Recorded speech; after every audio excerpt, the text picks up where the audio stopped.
नमस्कार। आज बात हो रही है एक बहुत बड़ी खबर की, जो सीधे तौर पर लाखों केंद्रीय कर्मचारियों और पेंशन भोगियों के भविष्य से जुड़ी है। जी हाँ, सरकार ने 8वें वेतन आयोग की प्रक्रिया को हरी झंडी दे दी है।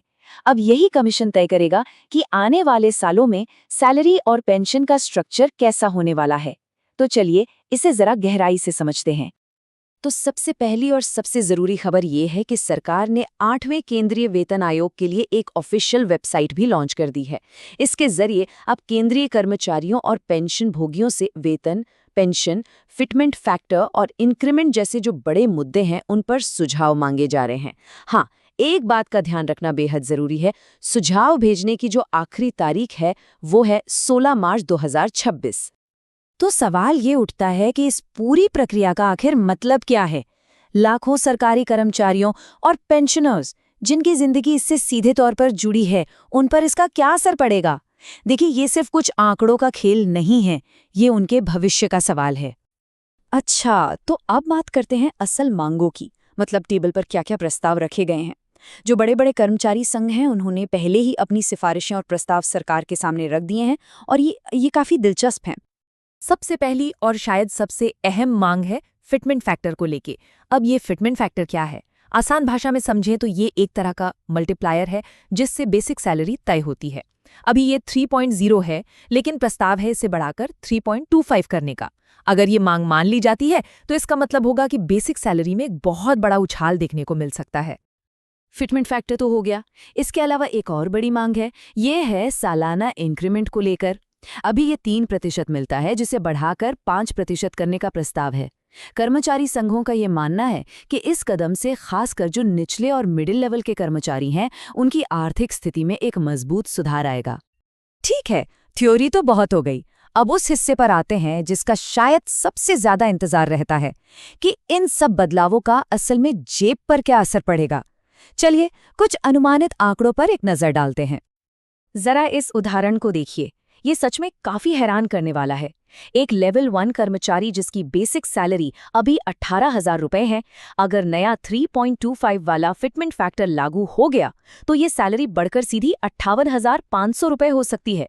मतलब 3 गुना से भी ज्यादा का इजाफा। लेकिन रुकिए, कहानी में एक और ट्विस्ट है। एक ही फिटमेंट फैक्टर सबके लिए हो ऐसा जरूरी नहीं है। एक सुझाव मल्टी लेवल फिटमेंट फैक्टर का भी आया है। इसका मतलब क्या है?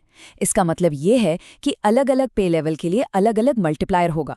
जैसे निचले स्तर के कर्मचारियों के लिए शायद 3.00, और जैसे जैसे लेवल ऊपर जाएगा ये मल्टीप्लायर भी बढ़ता जाएगा 3.25 तक। ये एक तरह से निचले और ऊपरी स्तर के अधिकारियों के बीच एक संतुलन बनाने की कोशिश है। तो इस मल्टी लेवल वाले फॉर्मूले से सैलरी पर क्या असर दिखेगा? जरा इन आंकड़ों को देखिए। इसके हिसाब से लेवल 1 पर बेसिक सैलरी करीब 54,000 रुपीज से शुरू हो सकती है। ग्रुप ए के एंट्री लेवल पर यह 1.73 लाख रुपीज तक जा सकती है, और देश के सबसे बड़े पद यानी कैबिनेट सेक्रेटरी के लिए ये अनुमानित 8.12 लाख रुपए तक पहुंच सकती है। अब सवाल ये है कि ये सारे नंबर आ कहां से रहे हैं? इन मांगों के पीछे लॉजिक क्या है? तो ये जो प्रस्तावें हैं ये एक्रॉयड फॉर्मूला पर आधारित है। ये एक साइंटिफिक तरीका है जिससे मिनिमम सैलरी तय की जाती है। इसमें 4 लोगों के एक परिवार की जो बेसिक ज़रूरतें हैं, जैसे खाना, कपड़ा और घर, उसकी लागत को आधार बनाया जाता है। मतलब कोशिश ये है कि सैलरी आज की महंगाई और जीने के खर्चों के हिसाब से तय हो। तो इस वैज्ञानिक आधार के साथ साथ सरकार अब सबकी राय भी जानना चाहती है, और ये एक अच्छी बात है। तो अगर कोई इस पूरी प्रक्रिया में अपना योगदान देना चाहता है तो ये जानना बहुत ज़रूरी है कि वो अपने सुझाव कैसे भेज सकते हैं। तो सबसे पहले सुझाव दे कौन कौन सकता है, और इसकी लिस्ट जैसा कि आप देख सकते हैं काफ़ी लंबी है। इसमें सभी केंद्रीय मंत्रालय, राज्य सरकारें, केंद्र सरकार के कर्मचारी, पेंशनर्स, यहाँ तक कि रिसर्चर, एकेडमिक्स और कोई भी आम इंसान, मतलब लगभग हर कोई अपनी राय दे सकता है। और प्रोसेस क्या है? बहुत ही सिंपल। बस 3 आसान स्टेप्स हैं। सबसे पहले माईगव पोर्टल पर जाना है।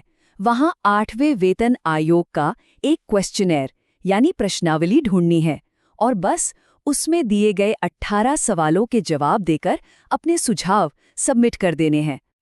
यहाँ एक बात पर खास ध्यान देना होगा, सुझाव सिर्फ और सिर्फ माईगव पोर्टल के जरिए ही लिए जाएंगे। अगर कोई ईमेल या किसी और तरीके से सुझाव भेजता है तो उसे स्वीकार नहीं किया जाएगा। और हाँ, एक अच्छी बात यह है कि जो भी सुझाव देगा उसकी पहचान पूरी तरह से गोपनीय रखी जाएगी। चलिए, सुझाव तो जमा हो गए, लेकिन उसके बाद क्या? इस प्रक्रिया में आगे क्या-क्या होने वाला है और कौन सी तारीखें हैं जिन पर नजर रखनी होगी? आइए देखते हैं। तो यहाँ 2 तारीखें बहुत अहम हैं। पहली है 25 फरवरी 2026। इस दिन NCJCM, जो कि कर्मचारी संघों का एक बहुत बड़ा और मजबूत प्लेटफॉर्म है, वो अपनी एक मीटिंग करेगा और अपनी सिफारिशों को फाइनल करेगा। और दूसरी तारीख तो हम जानते ही हैं, 16 मार्च 2026, जो कि आम लोगों के लिए सुझाव जमा करने की डेडलाइन है। इस मीटिंग के बाद कर्मचारी संघों की फाइनल सिफारिशें और आम लोगों से मिले सारे सुझाव, इन सबको मिलाकर एक रिपोर्ट तैयार की जाएगी और ये रिपोर्ट सौंपी जाएगी वेतन आयोग की अध्यक्ष रंजना प्रकाश देसाई को। इसके बाद ही आगे का रास्ता तय होगा। और आखिर में वही सबसे बड़ा सवाल, क्या ये सारी सिफारिशें जो लाखों लोगों की उम्मीदों और ज़रूरतों पर टिकी हैं, क्या ये वाकई भारत में सरकारी वेतन के पूरे स्ट्रक्चर को एक नया आकार दे पाएंगे? खैर, इसका जवाब तो आने वाला वक्त ही देगा।